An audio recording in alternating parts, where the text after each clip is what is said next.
as we always do about this time, sucker shit. So I was thinking. Uh-oh. So after we leave here, I promised my daughter that we're going to Chick-fil-A. And we got to go today because can't go tomorrow. Chick-fil-A closed on Sunday, Close on Sunday. right? See, no matter like what you do, you're not getting the Chick-fil-A chicken sandwich on Sunday. They have an entire brand, they have a model and a way of doing business. It's the reason why they advertise for college football and not the NFL. Because the NFL is primarily played on Sunday, so it doesn't fit with the brand. LeBron James can try to get a Chick-fil-A sandwich. He ain't getting it on Sunday. You can get the In-N-Out truck, you get food trucks, you can get all you want, but you're not getting Chick-fil-A on Sunday. And so what am I trying to say? Well, they've been pretty successful because they set a standard. See, I hear all these people talking about what they are, like they Chick-fil-A, but Popeye's biscuits keep flying out their mouths.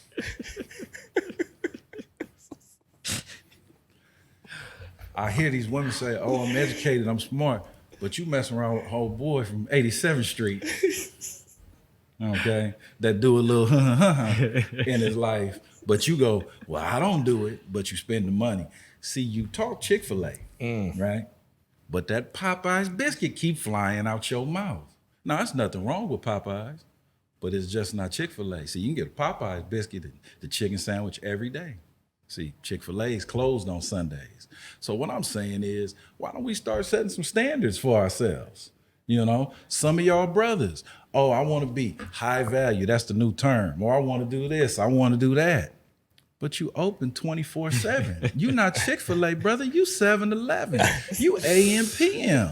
Now, I don't know if you noticed, but it's a different clientele at 3 in the morning at 7-Eleven. Chick-fil-A closed at 3 in the morning, my brother. So what you doing? You know, her name is Tatiana, and it's that for a reason. She belongs to the streets. What you doing? You know, she not a queen. Her name be Queenie. You know? So all I'm saying is, you can go get you Popeyes. You can go get you whatever, Crazy Bird, Nashville Hot. But Chick-fil-A is closed on Sunday. So for all y'all people to think Chick-fil-A gonna open for you on Sunday, you on some sucker shit.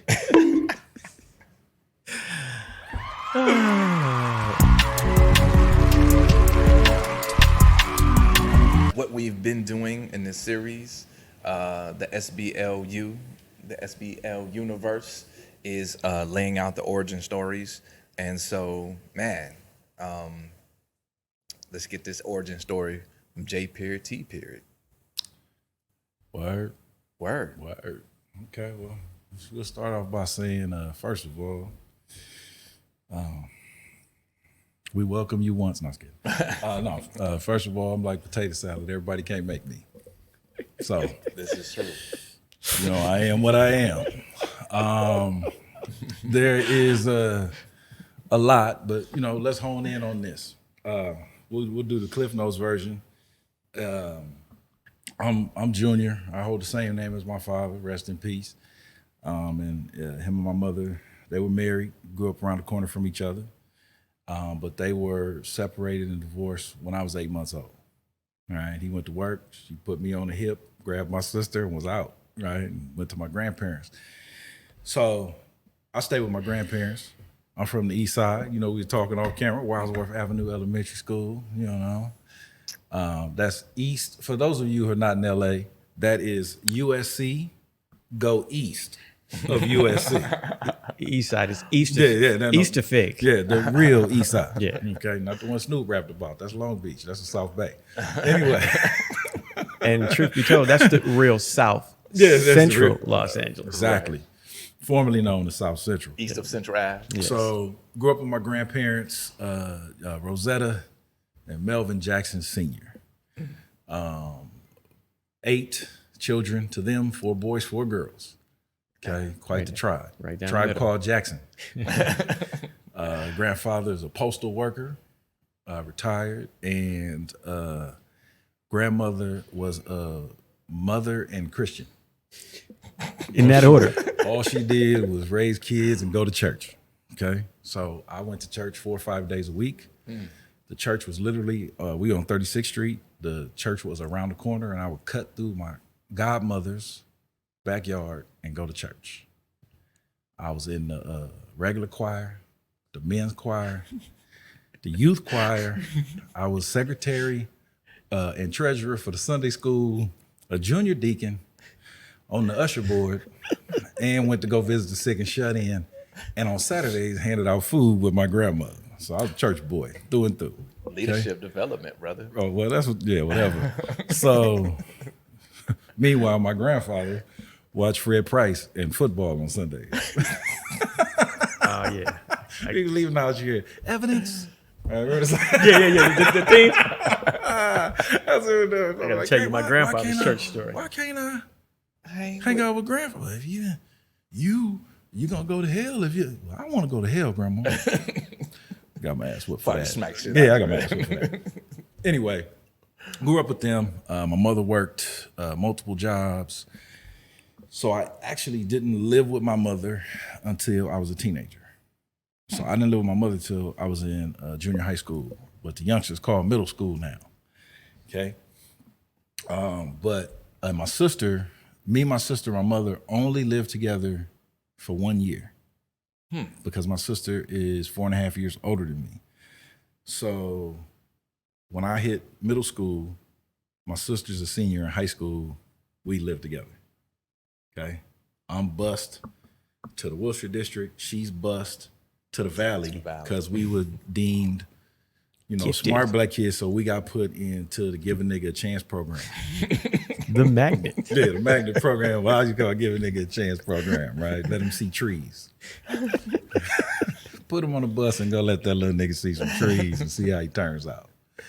So we spent a lot of time going to school around white kids. But my mother worked. She used to work for Carnation, different jobs, but she eventually got on at the post office like my grandfather. My mother worked. Yeah, for real. There's always work at the post office. My grandfather knew every zip code in LA. You throw out a street address, be like 9007. Like, damn, it was good. Sort mail for 40 years, you be good too. Yeah. Exactly. So, but I have I often say to you guys and say to other people that in the black community, we love Jesus and we love mama. And Jesus is second. Right? And I was no different. My mother still is, but was everything to me. You want to start a fight amongst black folks, say something about somebody's mama. You talk about their daddy like you got a tail. Say something about mama, and it's on and cracking. And I was no different, right? So my mother's my hero. I would not ever disappoint her. I'll give you this example. I play sports growing up, and actually I come from a football family, but I played basketball.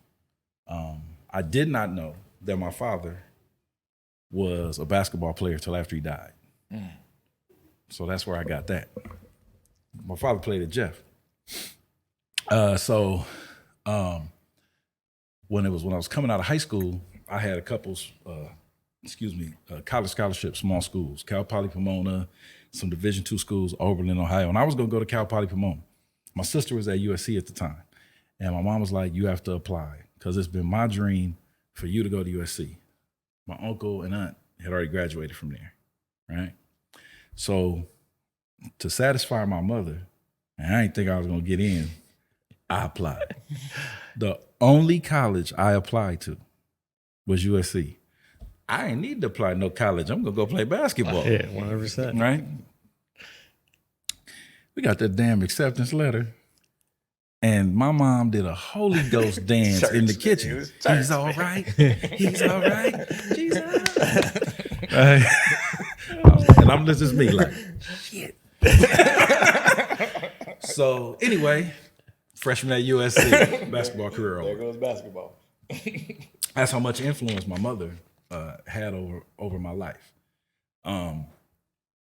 So, huge family, lots of uncles, lots of aunts, lots of everything, lots of influences, men everywhere. But the number one driving force, guiding force in my life was my mother. Graduate from college, I give her my degree. Okay, I got another copy, but I gave her a degree. My sister gave her one too. Yeah. Right. My mother dropped out. She was at LA City College, freshman getting the AA, when she found herself pregnant. Okay. She found herself? Yeah, found herself pregnant. It wasn't immaculate. My daddy ain't named Joseph. So so found herself pregnant. It's funny, my grandma, my father's mother's still alive. My mother's mother, she's passed. She passed when I was in junior high school. She had a stroke in the bathroom and died. But my grandmother was telling me that she was talking to my grandmother, and she said, "I don't know how that happened." My grandma was like, "I know how that happened." She's like, I know exactly how it happened. So, oh shit. So she left school and became a wife, but she was a stickler for education. She would correct my grammar all the time. I remember elementary school, I got all A's, and then I got a D in handwriting, penmanship, because that used to be a thing. They graded you on everything. Man, the report cards be this long. Yep. 2 pages. Yeah, they like, you get a grade on breathing. Yeah. Got a D. She made me sit and write every day in the summer. Wow. So I'm actually left-handed, and when I really sit down and write, I have really nice handwriting. And people are like, well, how? Well, if you was in Shawshank like I was,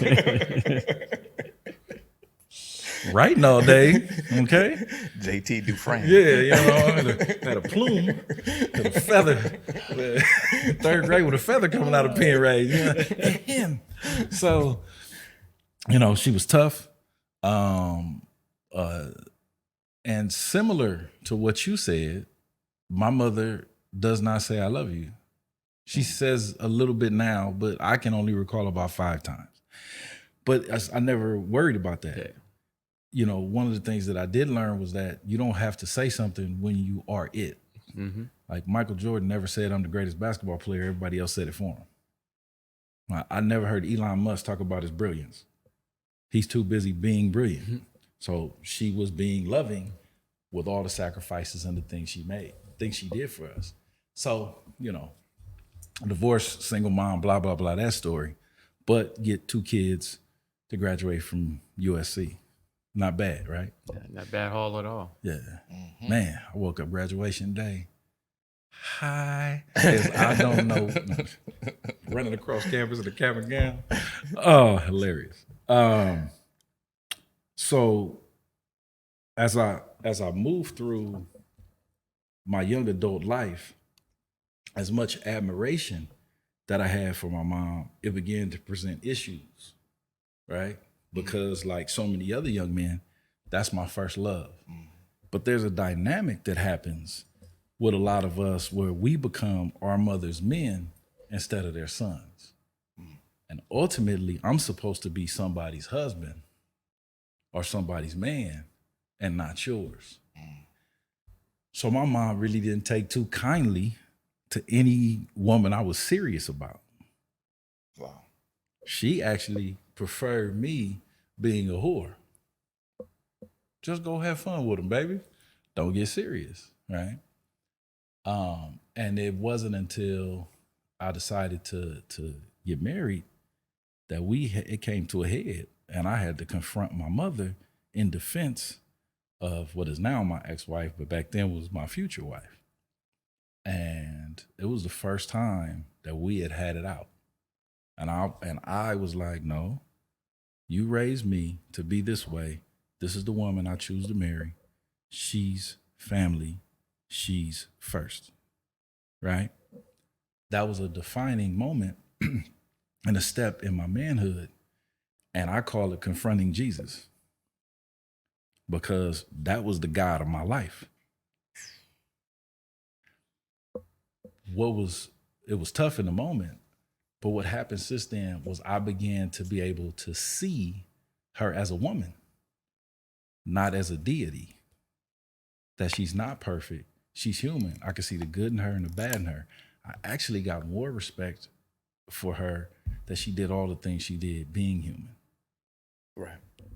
Recognizing her struggles. And it also gave me the frame to say, okay, what in her has influenced me to the positive and what to the negative? And now I can really do an analysis of me and do some growth and self-work. It also allowed me to examine women that I deal with. Because once you confront Jesus, surely ain't nothing. Right? I've already confronted the love of my life. So now me and you having a conversation and me just telling you straight up, that's not a problem. But it took that moment and the moments after and really digging into it, and it's changed me forever. That's my girl. I love her to death, but she's human, just like I am, you know? So when she do like her little petty stuff now, I'll be like, oh, okay, I see you a little jealous. You are a woman. Okay, I see what you're doing right there. You know, like one day she was like, yeah, it's all about me. Yeah. I was like, look at your little selfish ass, you know? But it's cool. She grandma. She do what she want. Yeah. You know, but, you know, growing up, we look at mom as like superhuman. Right? You know what I mean? And moms are special, but they're still people. Yeah. And you can't have a full growth and evaluation of yourself unless you can really break down where you come from, your influences, who these people are. Yeah. And why you are the way you are. We are able to say things about men and fathers. I was able to say anything I want about my dad. Not around her. She wasn't allowed, but anybody else, I could say whatever. Mm-hmm. And I didn't even know the man like that. Mm-hmm. Interesting. It wasn't until after he passed that I learned all kinds of stuff. And in unlocking that, I learned more about myself. Mm-hmm. Like that basketball story I said. You know, why the hell does everybody in my family playing football and I love basketball? Right? Yeah. I got it honest, just didn't know. Yeah. I love to cook. My father was a chef in the Navy. Yeah. Wow. A cook in the Navy. Ain't no chefs in the Navy, but a cook in the Navy. And my grandmother told me stories when he would come home and cook for her. So when I reconnected with my grandmother, I threw a barbecue for her. And she was sitting on the couch so happy because I reminded her. Embodiment of her son. Right? I ain't connecting nothing. I don't know. I'm just learning all this. Yeah. Right? Like my mom growing up, you act just like your daddy. Be like, that don't mean nothing to me, nigga. No, I don't know him. Yeah. You might as well tell me I'm like, mind you, the milkman. The dude just dropped off the mail or something, you know? Yeah, see? Connect it all. So, you know, I don't want to go too long, but I wanted to touch on that part of what we're calling the origin story series, in that it is not disrespectful. It is not evil. It is actually necessary to be able to confront the God or gods in your life, because they're people, they're not perfection. And it is our responsibility to grow so when what we hand to the next generation, they can be better. You know, I want my children, I want the kids I mentor, I want my nieces, nephews, cousins. I got 100 of them in LA. I want them all to be better than what I am. And how can I give them anything if I can't be honest, right? The way I do it is how I do it. Sometimes it's funny, sometimes it's this, sometimes it's that. But I'm always looking to get to the real, right? I'm the same MF every room I walk into. You want it or you don't want it, you know? So, I mean, that's how I get down, you know, and some people don't like the medicine I hand out, but it's okay. You know, Motussin. It's like what I love about that is what he said. We create this deity that's our mother, and she's superhuman, and these set of expectations now we create for ourselves because we're trying to attain something that's actually unattainable, and you've created something that once reality starts to set in and you start to see things for what they are, that she can't achieve. Right. And so once you, like you said, you allow your mother to humanism, then you allow yourself to become human now. Now you're not creating an expectation that there's no way that you can even attain, and then you stop being so self-critical that it is to your own detriment, and it becomes self-deprecating. Now you can inhabit your own space and say, okay, man, this is where I've fallen short, and this is what I need to be working on. Have an honest assessment of yourself. But if you can't honestly assess, your mother and the relationship that you have there, and for me, That's hard for all of us. Yeah. That's hard for all of us, but it's a necessary step. You can't call yourself a man and not have done the work. Yeah. That's part of the work. See, currently I drink vodka or tequila, and Jesus drinks wine, and we chill at her place and watch the Food Network. And that's a dope place to be at. And just really can laugh, have a good time, and it's like, man, and I see her. Right. And the things that would bother me before, they don't bother me because I understand who she is. That part. It's no pressure. It's like, be yourself. Yes. It's all good. Yeah. Side story. I'm gonna say it. It wouldn't be me if I didn't say it. So I was messing with my mom one day, and we was going back and forth, and she was like, I just wanted you to be different than your daddy. And I was like, you married him, he knocked you up twice. I was like, daddy hit. She's like, shut your ass. Like, it's true. Yeah. I was like, the dude that was like me didn't get there. I was like, yes. And I'm 5 years younger than my sister. I was like, so you went back. Yeah. I was like, we not a year apart. You was kicking it. Yeah, definitely. Oh, man, she was mad at me for that one. Oh, yeah, because you confront her with her choices. Hey, man. Look. And that's not a bad thing. That's not a bad thing at all, man. That's actually...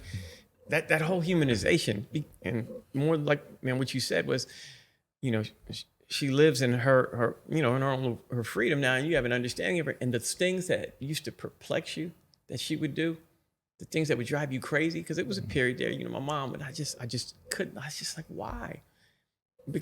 Well, she was superhuman, and so she was doing human stuff, and it was so confusing. Like, nah, man, this is not, you used to give, look at how much grace you gave my father, when he wasn't even deserving of that grace, and you gave him that grace, and now you over here, you know what I mean? Being petty about this over here. I don't understand. It's human beings, man. Why this? Why not one thing all the time? Yeah. And the understanding, and it just what it brings you back to, and like, to me, when you listening to you articulate it, in our previous conversations, it was illuminating for me, because, you helped me identify those emotions in me, like, oh man, okay, so I wasn't crazy, I wasn't alone in that space, because I actually felt a little guilty about how it would make me feel, because I felt like I was in judgment of her, and she was only doing the best thing she could given the circumstances, And she has some hard choices to make. The reason why I say challenging Jesus is because if you grew up in the church, the one thing you can't do is ask questions. Right. Well, why? Well, this don't make no sense. Verse 3, right? And no, it's God's will. You can't ask questions, right? And it's the same thing, right? And then one day, you're like, no, I want to figure this out. Right? And it changes your whole perspective on everything. That's why I call it that. That it was equal, like, shared tracks in my life growing up in the church. Yeah. And then growing up, I had Jesus and I had Mom Jesus. Right? And I had to learn to challenge both. Right? Yeah. Now, one more thing. fast forward to this part. So when I got divorced, it was really tough. Okay. And people do this, they go through stuff and you look for somebody to blame. You look for this, you look for that. Because of my experience and looking internally and breaking this down, it helped me realize, first of all, I got down on my knee and I asked for this. So this was my choice, right? Didn't nobody hit me in the back of the head. I got down on one knee and put a ring in my hand like this, right? And it helped me with the ownership of my life. There you go. Right. So for all y'all people that's parents and you separated and you talking bad about the other person, that's the person you chose. Mm-hmm. They're a reflection of you in some way, shape, or form. So you're really talking bad about yourself and you're damaging future generations. Well, it's interesting because I had two questions, and my first question was that I wrote it down when you said it, that your mom didn't say bad things about your dad. No, she would just say he was a really good provider. That was her line. He was. We had a house. I mean, I was 8 months old, but this was, we had a house. She was like, we had everything we needed. Didn't want for nothing, She just wrecked her own home. No. Papa was a Rolling Stone now. Don't trip. I mean, Temptation. We still sing that to my mom. On Christmas, me and my sister do a rendition. Don't. Waka, waka, waka, waka. It's interesting you say that. What you didn't say is the other dude's name, Jamestown Jr. No, not Junior. We got more than I'm Junior. We got more. There's more of us. My daddy liked his name, man. And the second question is about, you brought it up and we had talked about diving into it, but let's dive into it now. You brought it up. How does the act of divorcing from mom God have an impact on relationships with women? Well, first of all, I think that God is within you. So if you're handing that out outside of you, you don't realize your own power and strength. Right. So until you do that divorce, you can't truly manifest what's inside of you because you're still technically a child. So you don't reach your maturity and adulthood without that divorce. Okay. Now, in terms of relationships, it's been an ongoing process because you go through that, and it's first you have to analyze the influences that you've got from that person, right? We are highly educated parrots, all right? So there's a lot of birds out here. We just have been repeating what's been told to us over and over and over again and have not analyzed any of it, right? Okay? So old school says this, grandma said this, mom said this, they taught you this, and now you say it, okay? Some people haven't looked back at their family history and went, wait a minute. All these niggas was losing.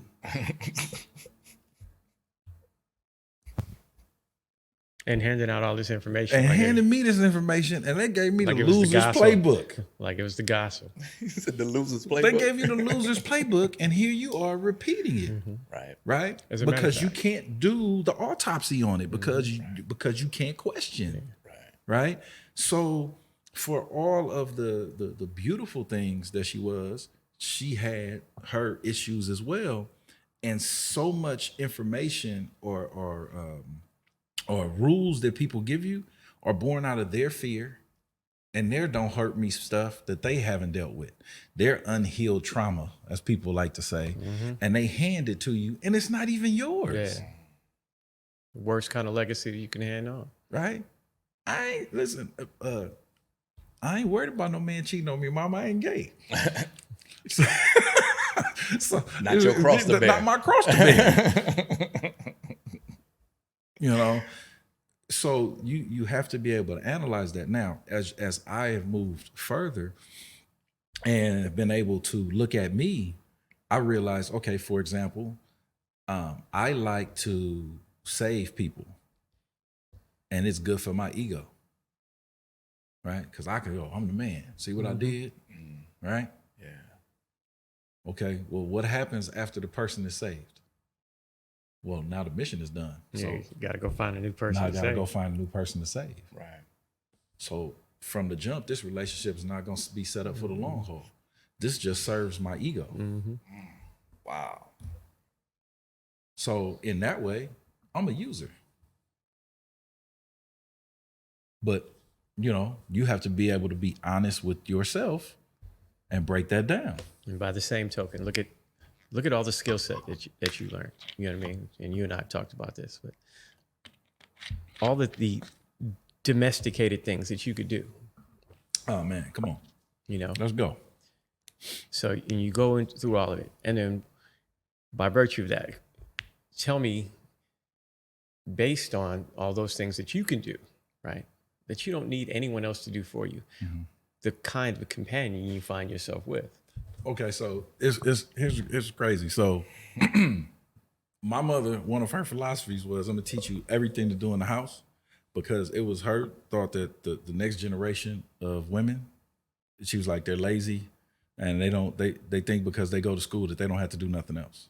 Wow. Like my sister, she has a degree and she ran her own business, and now she's a high level, in her field, occupational therapy. But you want her place looks like the Macy's bed and bath store. How beautiful and laid out, and that's how my mother is, right? So, you come to my place, it's gonna be clean, it's gonna be laid. I've never been with a woman that could cook better than me.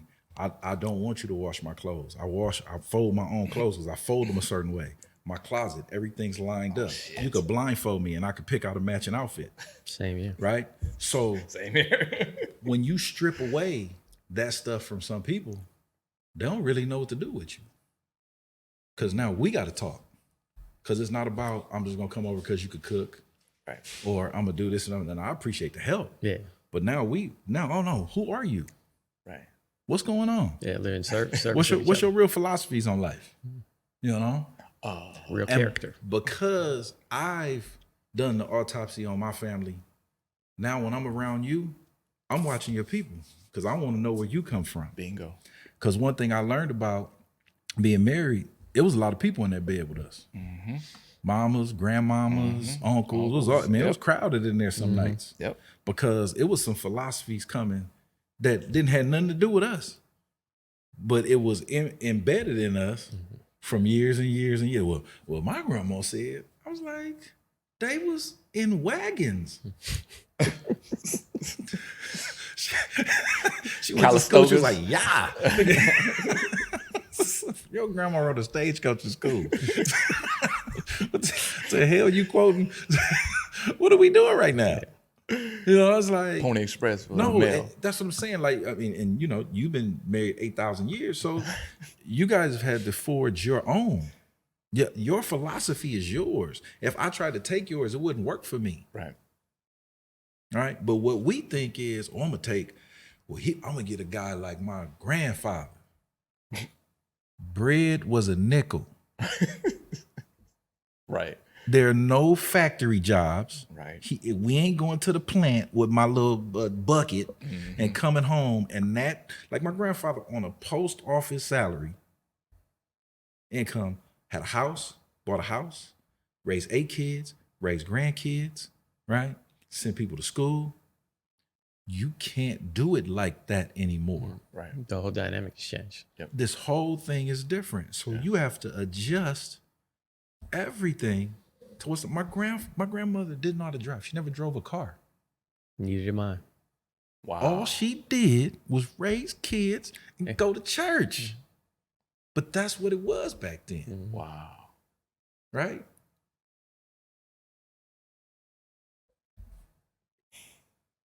Hey, well, listen. There's so much there. Couple things though. The first thing is that, I the whole thing about chores, and it's interesting that your mom had that perspective, like, yo, they don't make them like they used to. To So this you're day, gonna have she's to. tell you. We could do bring your her on shit. right now. She'll tell you. And She said about her nieces, my cousin, like, oh, them heifers lazy. They don't know how to do nothing. The interesting thing for my mom, she was like, you need to learn this so you can take care of yourself. Yeah. I mean, wasn't like that other shit wasn't even part of the equation. She was like, nigga, take care of yourself, right? Well, it's like 4th of July, you know, it's a tradition. My family, we get together and the men barbecue and do everything. And one of my cousins was like, you know, she was like, it's good to see y'all have the men. She said, I tell you, the men in my family, they can cook, they can do this, they can do that. We don't have that. It wasn't until I got outside of the home where I saw this male woman battling. Huh. Mm-hmm. My family, the men and women don't fight like that.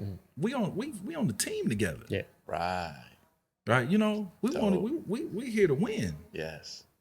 That's why when I, you know, side thing, but when I see these women talk about, and I'm there, no, now I don't need, you don't need nobody. Yeah. I couldn't imagine making it without the people to help me. And even like in that whole self-sustained thing, because, you know, the single motherhood thing and your mom embedding all these skills into you that you can do. And then by virtue of her, you trying to figure it out, it allowed you some level of exploration. You know what I mean? So like, you know, we could cook because we had to cook for each other, me and my brothers and sisters. So we learned to cook when we watched. I watched my grandmother cook. But I also saw when my grandmother was out of town, I saw my grandfather clearly capable of taking care of himself. So it wasn't an issue. My grandmother, she cooked well and all the time and fantastic food. But when we were with him and she was gone, he went in there and made us a meal that we liked. It wasn't anything. My uncles made fantastic breakfasts for us and things of such. And so like when it came to time when I'm sitting there getting ready for school in the morning, I'm in the 5th grade and my sister's in preschool, you know, well, let me help my mother out. She does her hair like this. Let me do her hair. And no one had to show me how to do my sister's hair. I'd been watching my aunts and my mother and my cousins, specifically my cousins that knew how to do hair well, and I watched them. And so, but what I also saw is that they weren't tender. You know what I mean? And so I was able to do my sister's hair because I was tender with her. And she didn't mind that it was a little frizzy or something like that. Man, I messed up my daughter. I was rocking Afro puffs going to school. Okay. But I mean, it's sorry, baby. It's that portion of it where you know, the necessity, you know, by the necessity is created, and then you step into that space, and there's no fear in that. Right. Within that space, within me learning how to sew, right? Within me learning how to cook, within me learning how to do my sister's hair, and then by virtue of that, my little cousins who were like sister's hair. At no point in time did I ever believe I was replacing a woman, or I didn't need a woman. And in that no space. men were calling you soft or this or that. Yeah, We have a false sense of manhood. We have boys projecting what they think a man is, and girls projecting what they think a woman is. And girls projecting what they think a man. Yeah, exactly. It's all projection. It's not grounded in anything. Yeah. A real man, shut up. Right. And the crazy thing is, there's a certain point in time when my mom had finally got a better job than the nursing home, working for the state, home health care. So that means she had to drive around all the place. So she'd come home for lunch, watch Oprah. Everybody watched Oprah. She came home to watch Oprah.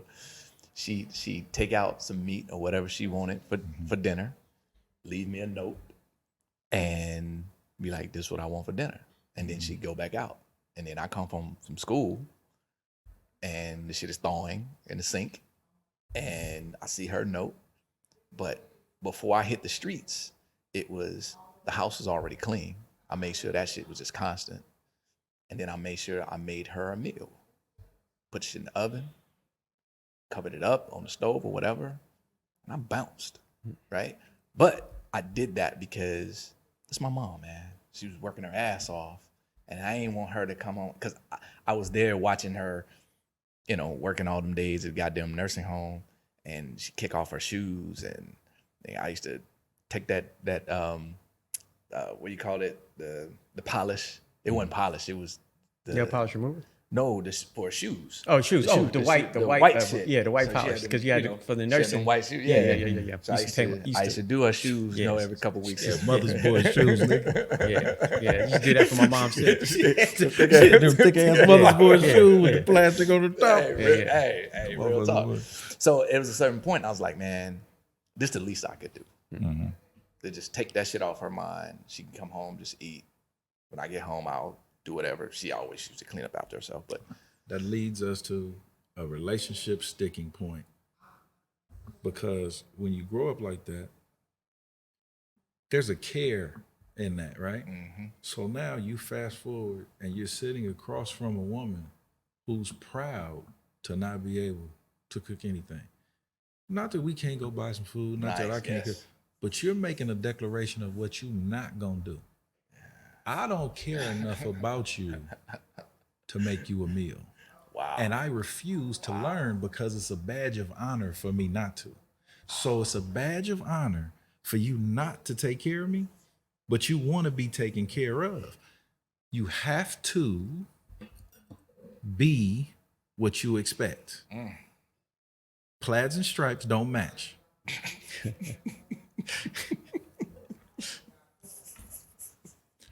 And I told you this last night we was doing this. I said, and I'm saying, and my focus is on guys, but this one is for the ladies. You are proud of your undergraduate degree from USC and your master's from UCLA, but you have your MRS degree from Compton College or DeVry. And that's not besmirching Compton College. They don't even say besmirch at Compton College. And that's the point right there. You're so proud of your accomplishment. Think about it this way. You have to have a field of study, right? So I'm going to be a nurse. First, you have to think of it. Then you have to apply yourself, go through the coursework, apply to nursing school, graduate, go through everything. So when it's all said and done, you 6 years, 8 years in, right? To become a nurse, right? Emotional and physical investment. Well, if I'm going to be a husband or a wife, that is technically, if it works out, a lifelong journey. Yeah. Well, what kind of studying would you do for that? Ooh. It sure as hell is not that I'm not going to do this. I'm not going to be nobody's slave. Wait a minute, hold up. You don't know shit about slavery. Okay, so stop using that whack ass example. Okay, I've never fed my family and thought of Kunta Kinte. Chicken George. You know, it's like, it's a beautiful thing to serve the people you love. Yeah. It's a beautiful thing. You want a man's attention? Make a meal and sit down with him. You got his ass for an hour or two. You could really get into him. You could hear some of these stories. You could really get to know him. But if all I am is a utility to you, then why would you care about my story? As long as I make good money and I could buy some shit and we're going to go on vacation, then why do you care about my relationship with my mother? Which ultimately will affect you if I haven't dealt with it. And you wonder why we arguing in the bed at night. And to that study point, I just did this experiment this morning. You I deodorant? said, no. So, I'm going to try this, right? God. I use crystal, actually. I'm saying. Just rub that lemon on that, Okay. It smell like lemonade wolf pussy. But I asked my wife this morning. I said, so if I asked you, if I said to you, I'll give you a great life in exchange, we can do the trips, you can have a great life. In exchange, I'm asking for three things. I said, if I ask for respect, if I ask for you to be a woman in the streets and a freak in the sheets, and the third thing was, if I asked for yours to have my back, that's what it was, to have my back. What questions would you ask me? She said, what does respect look like? What does having your back look like? Perfect. That was pretty good. That was very good. That was pretty good. That's I was that's like, 24 years right there, I was man. like, whoa, okay. That's 24 years. Okay. I thought you go to Coach Chappelle. Tough break, nigga. It's always FUBU. Because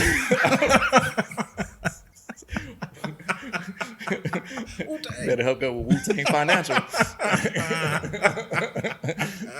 but that's the thing though, to your point of study.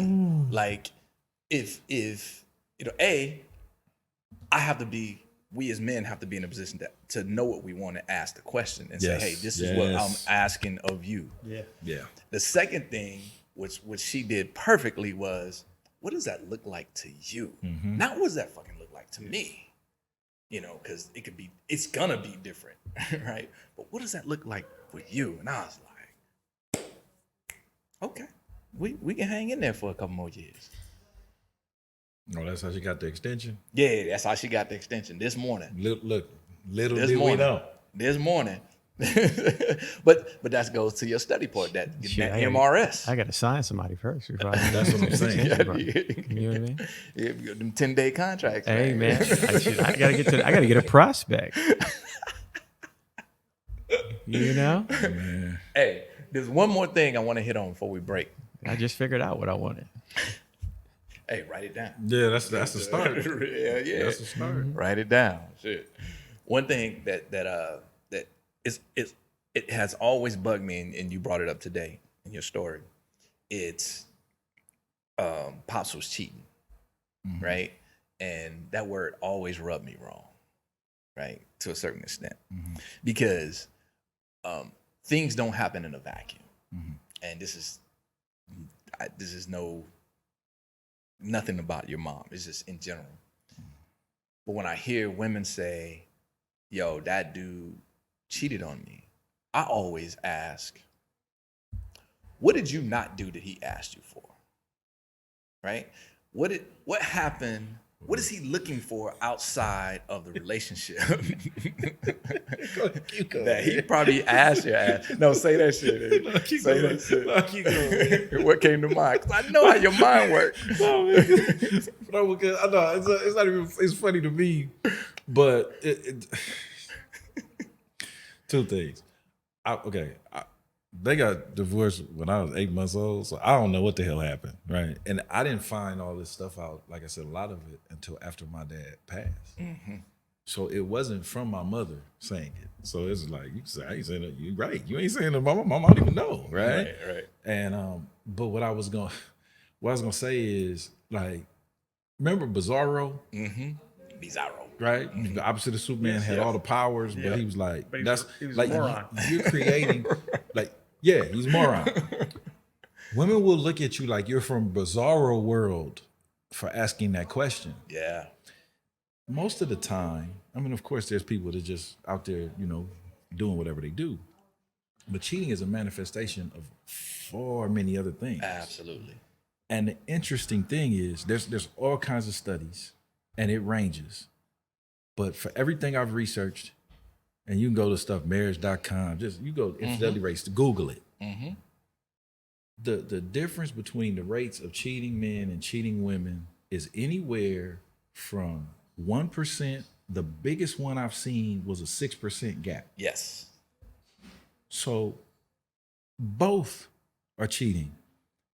But Narratives. right, okay.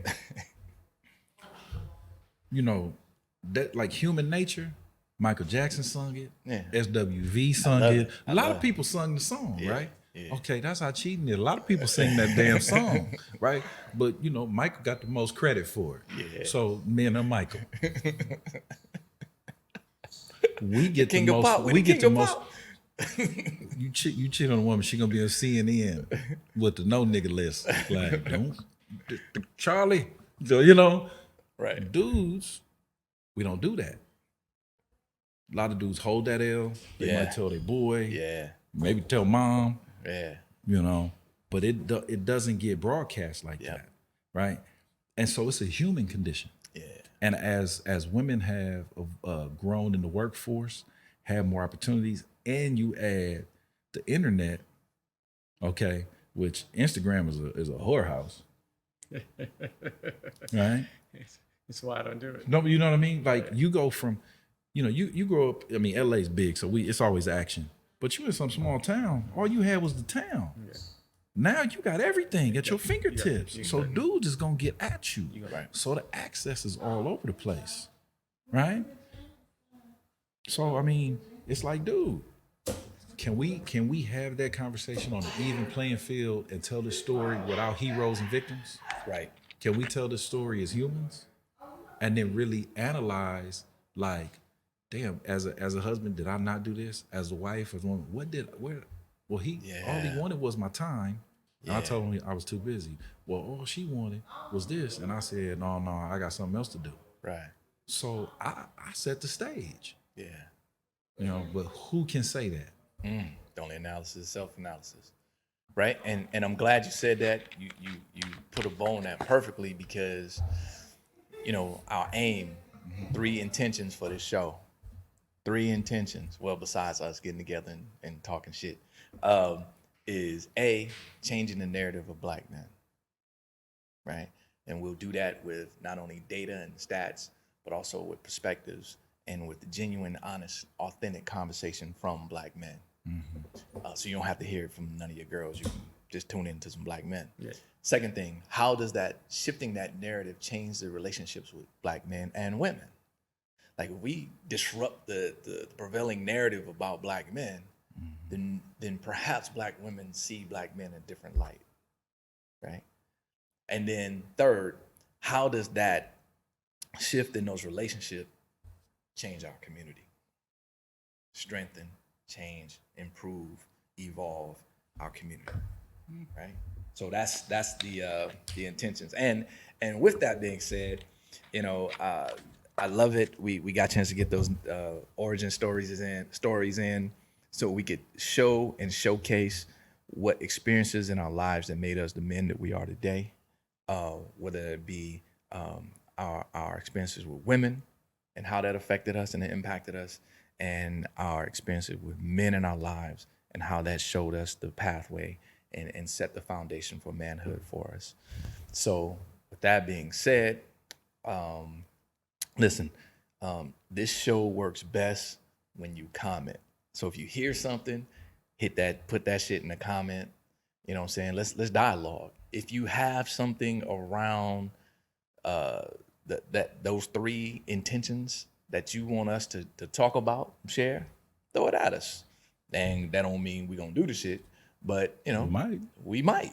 Yeah. But we won't know unless you hit us up. So comment. If you got something to say about Brooklyn, throw that in the comments. If you got something to say about the East Side, share it with your friends and South Crenshaw High. Share it with share it with your enemies too. Share it with your friends. Share it with that heifer you hate at the job. Your frenemies. Say something about the Democrats. Yeah. You know what I'm saying? So comment, share, subscribe, and with that being said, I'd like to thank you guys, man. I appreciate you. Should thank us. We were outstanding. Yeah, you were. Be on the lookout for Skinny Black's new cartoon series. It's called Medium Man. It's a dark-skinned superhero that wears little T-shirts. Hey, starring a broke-ass Don Cheadle. Me. Go Demos. With that, we out.